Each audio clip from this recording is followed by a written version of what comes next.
Keynes, welcome, sir. It's a pleasure. The pleasure's all mine. Your agenda. That won't be necessary. I am the agenda. Tell them I've arrived. And then tell them I've arrived. And your name is? Hayek? F.A. Hayek. With an H.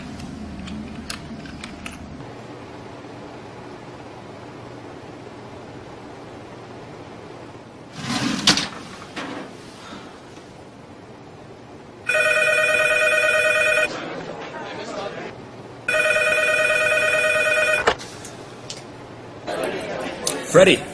Keynes. Hey, listen, party at the Fed. Already? 20 minutes. Lobby. John Maynard Keynes. F.A. Hayek. Yeah, we're opposed.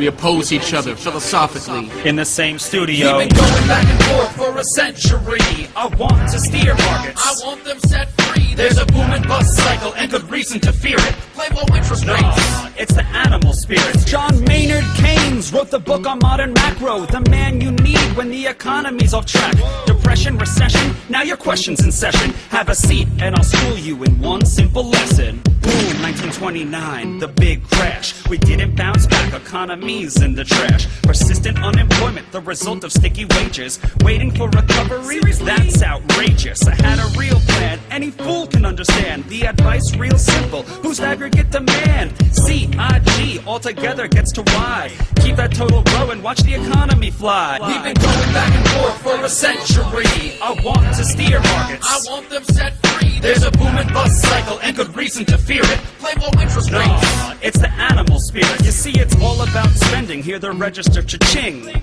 Circular flow, the dough is everything. So if that flow is getting low, doesn't matter the reason. We need more government spending. Now it's stimulus season, so forget about saving. Get it straight out of your head. Like I said, in the long run, we're all dead. Savings is destruction, that's the paradox of thrift. Don't keep money in your pocket or that growth will never lift. Because business is driven by the animal spirits. The bull and the bear, and there's reasons to fear its effects on capital investment, income, and growth. That's why the state should fill the gap with stimulus, both the monetary and the fiscal. They're equally correct. Public works, digging ditches, war has the same effect. Even a broken window helps the glass man have some wealth. The multiplier driving higher the economy's health. And if the central bank's interest rate policy tanks, a liquidity trap, that new money stuck in the banks. Deficits could be the cure you've been looking for. Let the spending soar now that you know the score.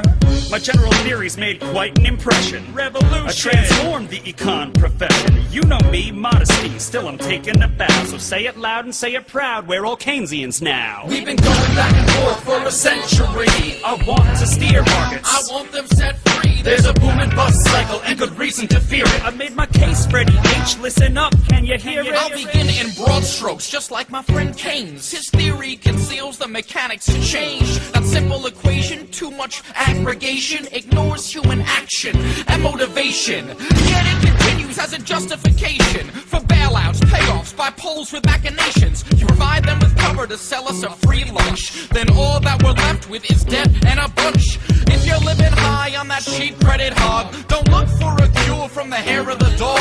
Real savings come first if you want to invest. The market coordinates time with interest. Your focus on spending is pushing on Fred. In the long run, my friend, it's your theory that's dead. So sorry there, buddy, if that sounds like invective. Prepare to get schooled in my Austrian perspective. We've been going back and forth for a century. I want to steer markets. I want them set free. There's a boom and bust cycle and good reason to fear it. Play low interest rates. It's the animal spirit.